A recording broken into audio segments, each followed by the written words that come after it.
Okay, it is running. Oh, okay. I'm trying to make sure my phone doesn't fall over. All That's right. good. It's not going anywhere.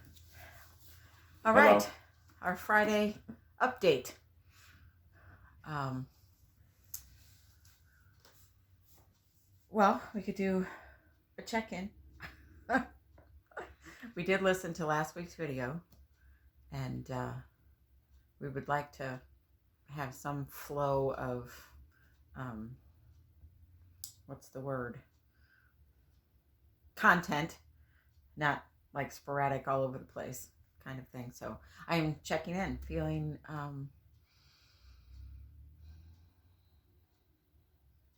good where we're at. A little anxiety and um,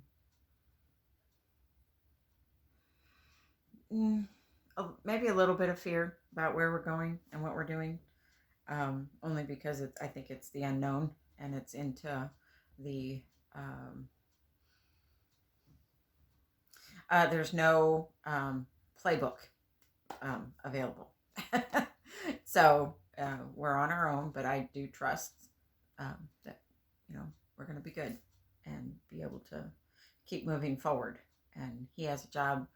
He has to leave Sunday morning, so that will be a different dynamic than we've had because he hasn't had much work. So he will be out of town, and I will be on my own. And we're going to do a video next Saturday, not tomorrow, but a week from, because he'll be back in town. So that's where I'm at. I'm going to do a check-in. Yes, I can do a check-in. I'm just checking in with the desire to work on clarity. I actually used a little, what do you call those things? Essential oil. Essential oil. And I just want to try not to, well, I just want to be helpful for people and for us. I mean, I'm doing this for Amelia and I, and hoping that at the same time it will be helpful for other human beings that might happen upon us. Um, so yeah, I'm excited. Actually, I'm excited about some of the realizations that we're having. So that's. I could see me, just to put it in a nutshell. I'm losing control and he's gaining freedom. However, I'm learning that as I'm losing control, I'm also gaining freedom. So it's a big adjustment piece. Um, so what we wanted to cover today is, in the previous video we were talking about the whole control dynamic being this way and wanting to move it this way, and realizing in this last chapter, and I think probably, we've got the whole year. I think we're going to be looking at possibly running through this book three times, and of course there will be learning and growing and shifting and changing each time we go back through it, because we will be in a different place when we come back to it. So this next chapter, Foundational Secret, Freedom. Yeah. Chapter 2, The Secret of Freedom. Oh, that's funny that I just said what I said. It's all in there percolating. So in the control dynamics, in order to get to an equal playing field, we will need to implement these. It's a good thing I wrote the page number down. Encourage your partner to choose what they really want. So, do you want to speak to that? About how we've been and what we need to move into?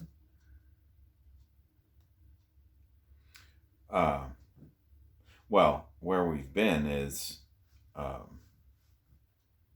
we were just talking before we started filming, the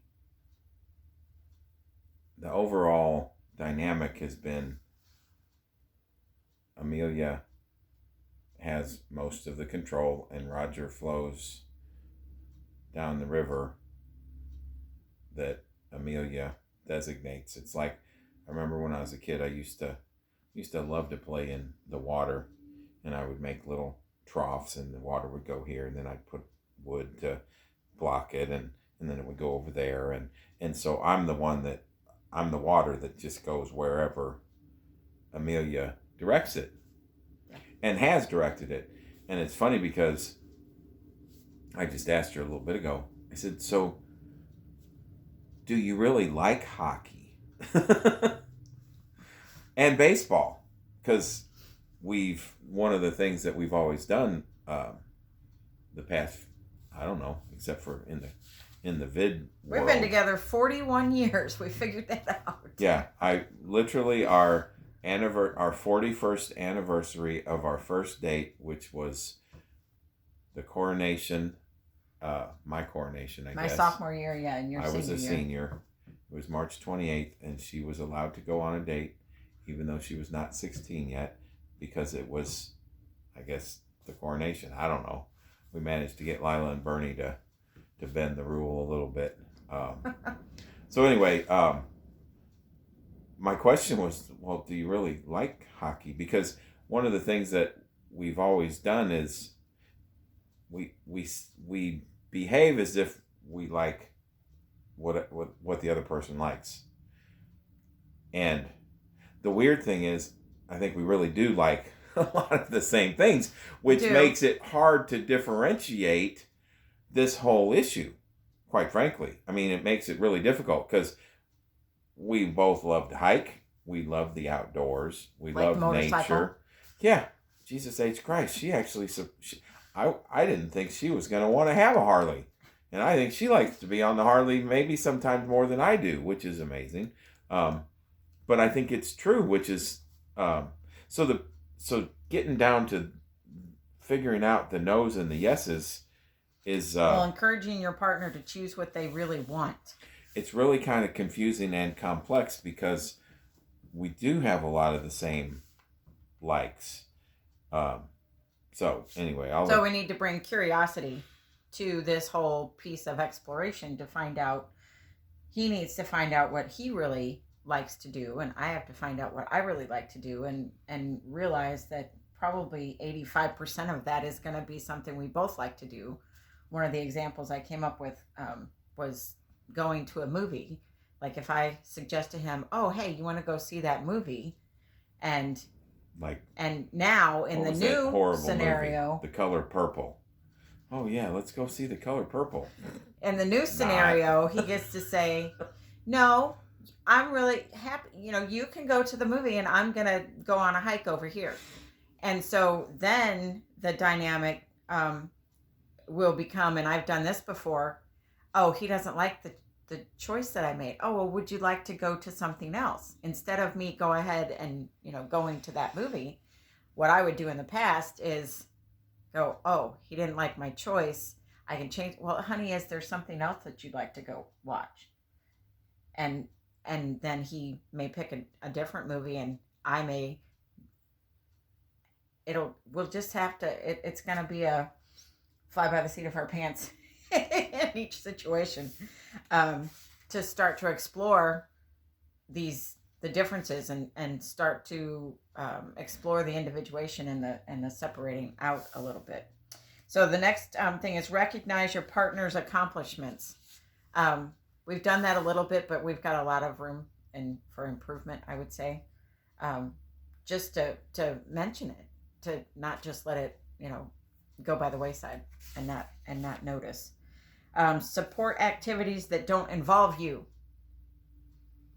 That's the confusing one for me. That's a really hard one for me because I think of him going, and I even said this, and I have the words, but the heart and the head are not connected yet. But I told him, oh yeah, honey, 3, 4, 5 months out of the year, you can go down to Florida and have your boat and have your fishing expeditions, and I'll be in Montana riding in my cabin. That's a nice idea. I would like to be able to do that. but it still causes a lot of anxiety, um, because I haven't let go of the control. It's an idea, and I'm working on it. So it's not a complete thing, or I wouldn't have any anxiety around thinking about that. Um, so yeah, support activities that don't involve you, and part of me gets sad, and it's like, oh, why would he want to go anywhere without me? Why?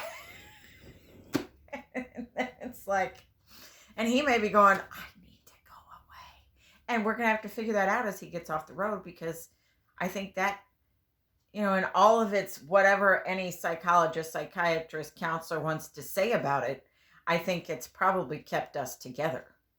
Um, him leaving town to go on jobs. And so now, once he gets off the road, and he is getting off the road this year, I mean, I just really, don't you feel like Yes. it is happening this year? We need to learn this piece. Support activities that don't involve you. He's going to need his time away. I'm going to need my time away. I need my own set of friends. He needs his own set of friends. And so we're going to be exploring that. Well, the funny thing in that respect is that I've always been pretty much okay. Like if she has, I don't know, some gals to meet for lunch in St. Charles or whatever, it really, even when I am home and she says that, I'm like, okay, no biggie. But I don't know. It's just the whole thing of, it's a learning experience. Yeah, it'll be a totally different dynamic for both of us.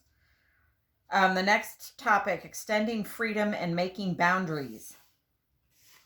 I covered that a little bit in the previous video of, we're going to have to both learn how to set boundaries when we're both, in this kind of control dynamic, and he gets too close and I have to set a boundary, or, I'm going away and he's like, wait a minute, where are you going? And we're going to have to really work on our communication skills and, setting boundaries for ourselves that work for us at that whatever moment in time, knowing that the boundaries can always change. So it's not just a stagnant, okay, here's my boundary and it's going to be that way for the next 35 years. Obviously things we hope are going to change. Hope? I trust. I know they're going to change. All right, so I was going to read the explorations that are in the back of the book that we're reading, those of you that are new. The explorations part, which I really like the way this book is written, because he and I, at the end of the day, are not looking at separating. We're looking at healing, and then that brings in a whole intimacy. Yeah, and the intimacy piece. It's funny because I was watching Russell Brand, I think that's his name, and Wim Hof yesterday, and they were talking about all the different ways that you can be intimate with another person without it having to be sexual. And I've not really explored that a lot, and he and I want to stay connected, because at the end of this year we're not getting divorced and we're not separating, so this is like brand new territory to try and create and explore ways to be intimate but not sexual. And so it's funny that part of what they're talking about in here is building intimacy without it being a sexual piece. And we hug and we hold hands, and I'm sure there's other ways that we can explore our intimacy. But under this part that says explorations, I'm going to just read this. So the next topic there is shared context and differentiation. In his book, Passionate Marriage, therapist and author David Schnarch, maybe, suggests that the most bonded, intimate relationships happen when couples have what he calls shared context and differentiation. One way to think about this is your shared yeses and your divergent nos in a relationship. Shared context is your joint yes, the things you and your partner like to do together. Take a moment and examine, where are your yeses as a couple? What inspires and opens both of you? It might be going to the movies, salsa dancing, or going for long hikes. To build your intimacy and joy with each other, make a plan to do one more thing this week that brings both of you happiness. The key to locating your shared context is that you have to be honest. If you pretend to like something your partner likes just to keep the peace, then eventually you will become resentful. Doing something you dislike for your partner's sake every once in a while is fine. There is a beautiful joy in seeing your partner enjoy something even if we are not thrilled about it. But if you have made a habit of watching football or going to modern art museums or hanging out at the beach when that is not your thing, then you will need to course correct and find out where your true shared context is. Differentiation is just as valuable as shared context, and in fact, it is just as crucial for all committed relationships. We need to have places where we honor our unique passions separate from our partner. This helps us learn how to honor and share our no's with each other. No, I don't want to go ice skating, but I'm so happy to drop you off while I go and read at the library. No, I'm not interested in watching the soccer game, but I'll make snacks for you and your friends and go for a long walk in the woods. No, I don't want to have children, but I'm open to fostering some older kids.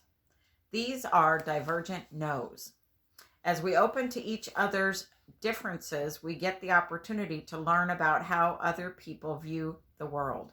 When we bring respect and curiosity, we learn it's okay to both love and enjoy the places where we have similarities and also love the differences. Recognize that no relationship will be in alignment 100% of the time. If you are always in agreement, it probably means that one or the other of you is not saying what is true in order to keep the peace. Celebrate and open to both your yeses and your nos with each other, and you'll find more peace in your relationship and more fun.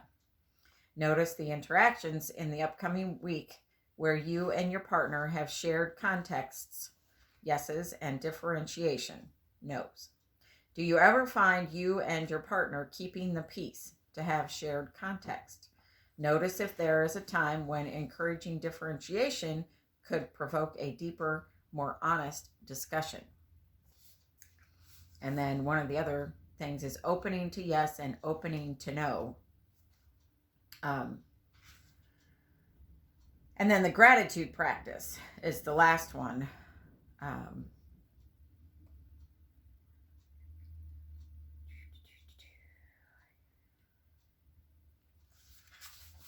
So the gratitude practice, and we're both willing to do that, right?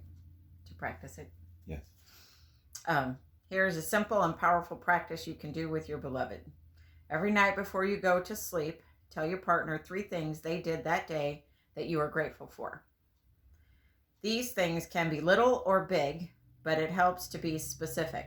For instance, I am grateful that you met me for lunch today, or I am grateful that you listened to me when I was having a bad day at work, or I am grateful that you picked up the groceries.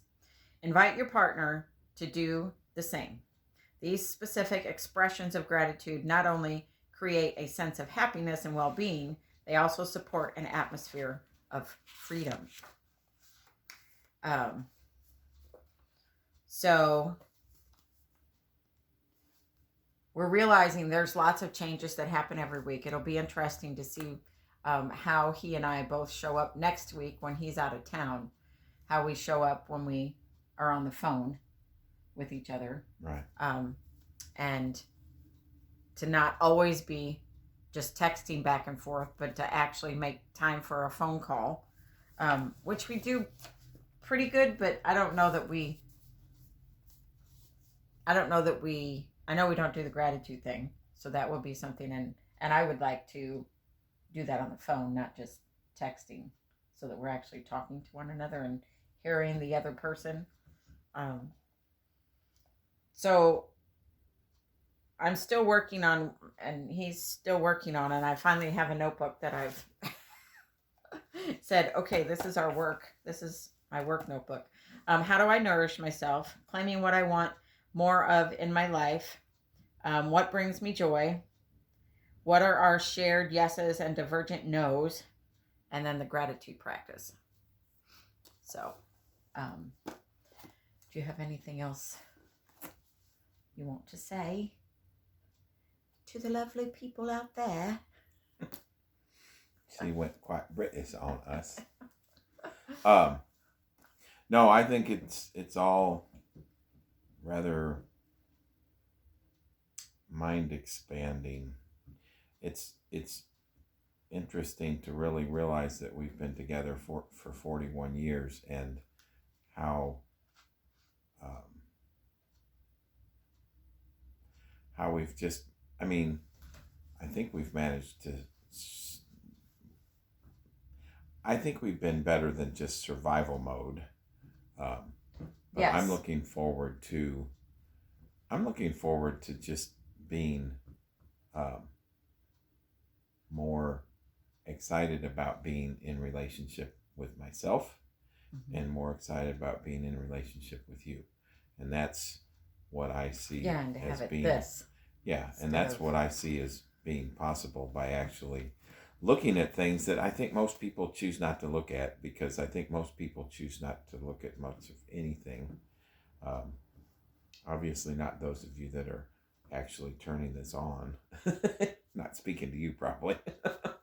Well, and I think, But you might have to drag somebody, your spouse, into the room to actually watch this, which might be the... or you can just start telling them, writing your gratitude on a little slip of paper and leaving it on their pillow at night. I don't know. There's different ways to. I've dealt with that kind of scenario. Most of my coaching clients are female, and they're like, "Oh, yeah, my husband won't ever do that," or, and it's like, okay, but there are things, and as you change, that do little things like leave a gratitude on his pillow. As you change, they change. They start to change because they mirror what's going on inside of you.